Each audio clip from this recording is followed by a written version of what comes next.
Good day. My name is Craig Robinson. I'm a research vice president running our security services research at IDC. I'm pleased to have with me today Sam Kumarsamy. He's the director of product marketing at OpenText Security Solutions. Sam, the topic today is we're going to be talking about email threat protection and how important that is for organizations today to be protected.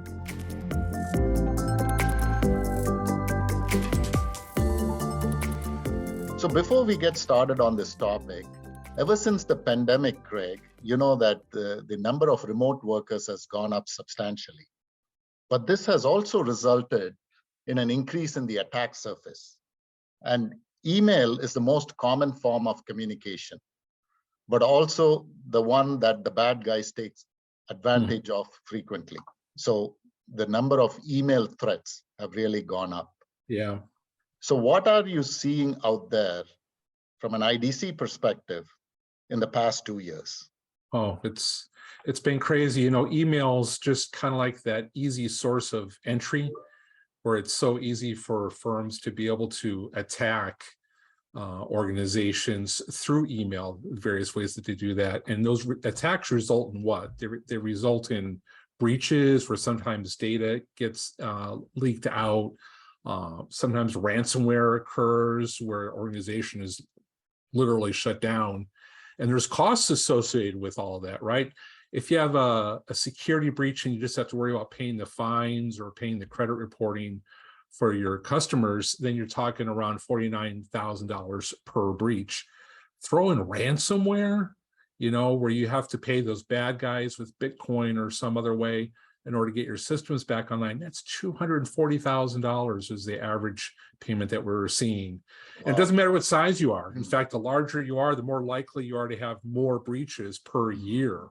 So the bad guys don't care about what size organization you are. They're going to go after you, and email is one of those common ways that they'll do it.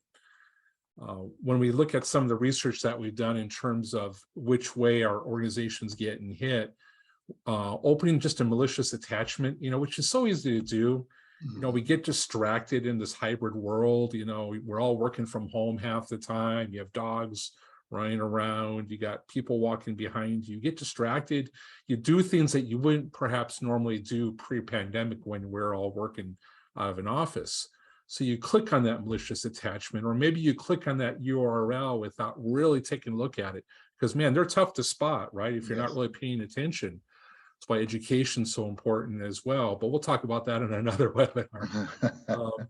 But having that email protection that we need to have to make sure that that's not another source of attack is really important.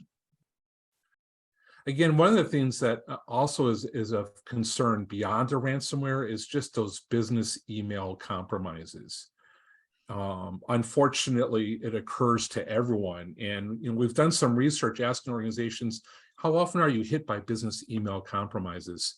You know, 46% are reporting that they're seeing business email compromises of at least 1 to 3 per year. And some are seen even more frequently. A smaller percentage, close to 4%, is saying 1 to 3 per quarter. That's just crazy because that's just the ones that they know about. What about the ones that they don't know about? That gets scary. So we have to come up with ways that allow us to lock down those business email compromises and protect our data so that we can stop the ransomware from coming in and protect the privacy of the data that we're entrusted with. Yeah, I can't agree with you more there, Craig, because in our own threat intelligence reports, the latest one actually points out to the fact that over 1,100% increase in phishing in the first quarter of this year compared to the first quarter of last year. That's amazing, isn't it? Because 100% seems like a lot. That's 10 times 100%. Yeah, exactly. And so this is, you know, I tend to think, and that's back to my point about the attack surface having increased, and threats are becoming more sophisticated as well and really hard to detect.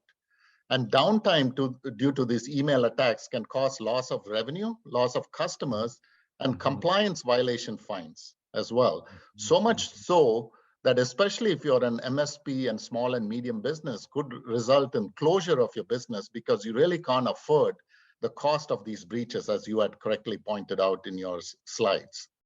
And by the way, they're also limited by security resources and time. So they really don't have time for a very complex or a complicated solution. So they really need a very simple solution. You know, when you talk about complexity, you know, I argue complexity is higher cost, right? And I bet that's really just manifested, you know, for some of the SMB space, you know, where they just don't have the resources to be able to button up these sorts of things to prevent these attacks.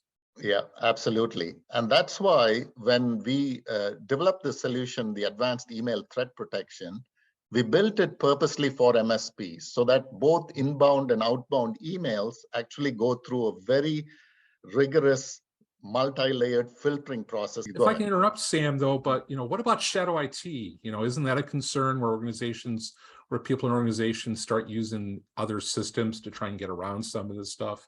Yeah, so right? Track that. Yeah, so we don't actually track that, but we try to prevent that by offering a very simple solution. So, you know, so that's where I want to really point out at the 5 key differentiators that we provide and make it very rigorous so that people are comfortable that the email is delivered securely. So the first and foremost, what we do is we rewrite all links to very safe versions. So if you see Microsoft as micro hard, for example, just as an example. So we can correct that to the safe versions, right? Because you know it's a phishing, it's probably a phishing link. And we perform time of click analysis for the destination address. So we ensure that the destination address is the address that it is, and it is safe, right? So that's the first and foremost. Second is we disarm and perform forensic analysis on the attachments. So when I say that, you tend to think, hey, there's a big delay. Not really. We detach the attachment and send it to the sandbox, right? A secure cloud-based sandbox. Yep. But actually, it takes only 90 seconds on an average to do the detonation there. 90 seconds? Yes. Just 90 that's seconds. cool. Yeah. That is what makes it very impressive. So there's not so much delay.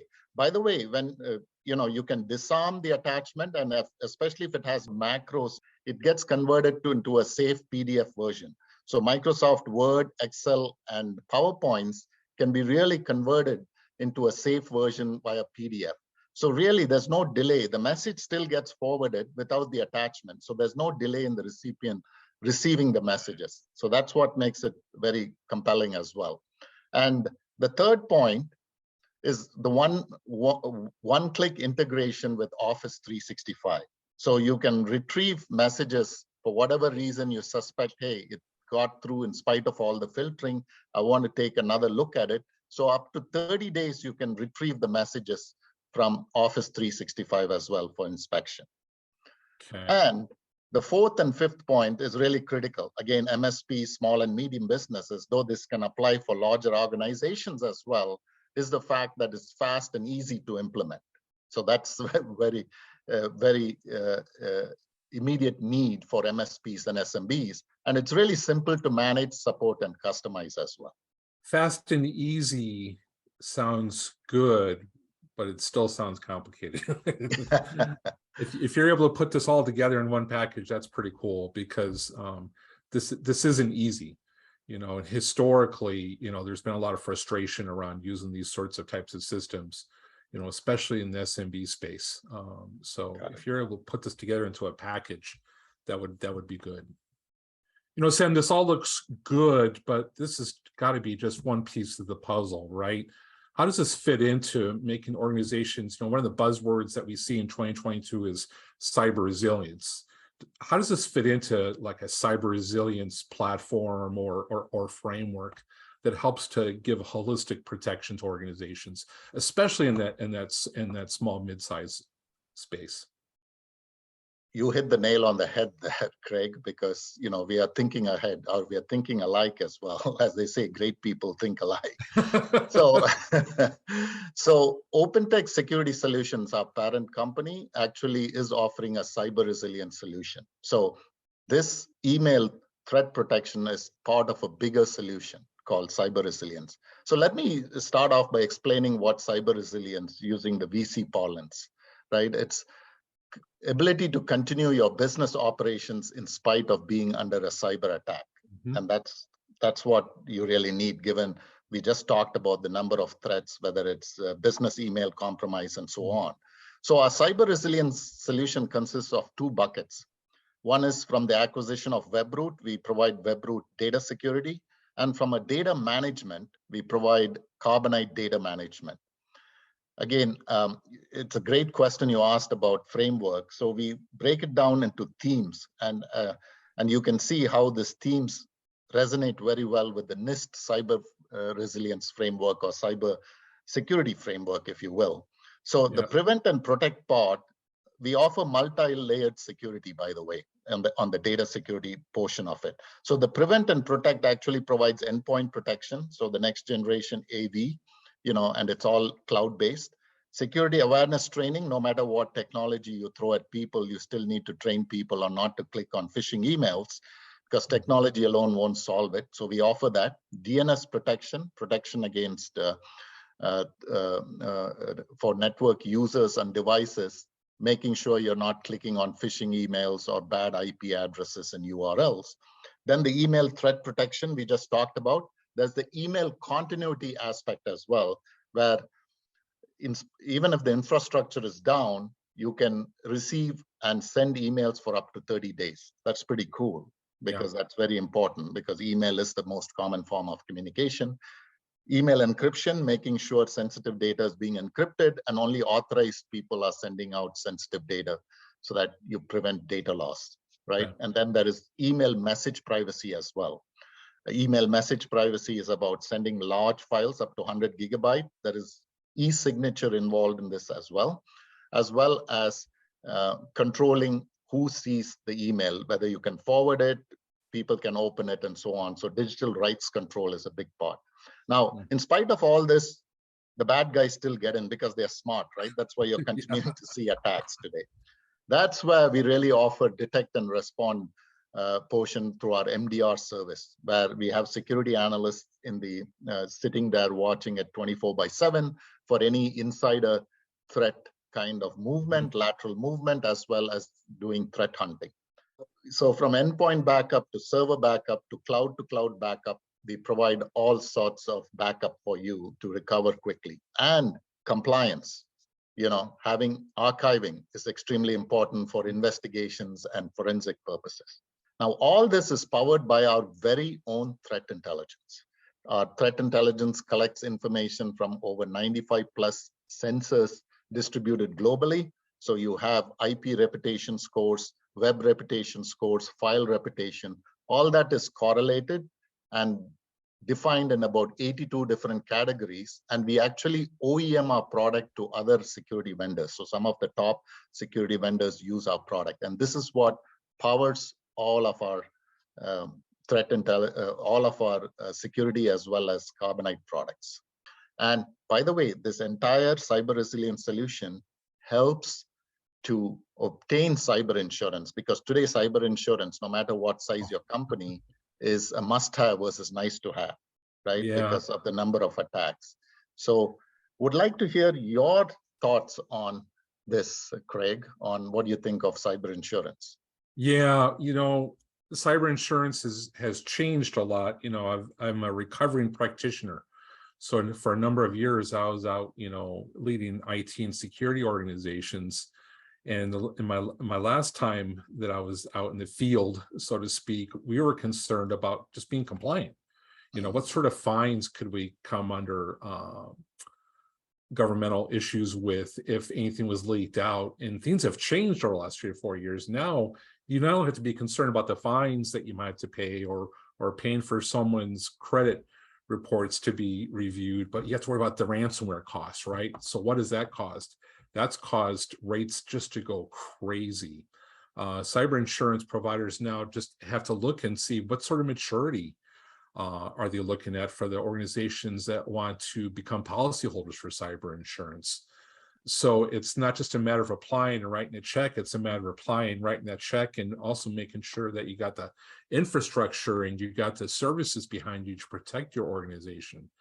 We've got data here that close to half of all firms in that 500 to 5,000 space already have cyber insurance, and the ones that don't, I don't think it's because they don't want cyber insurance. I think it's because that they're probably just getting churned down because they don't have the maturity in their organization.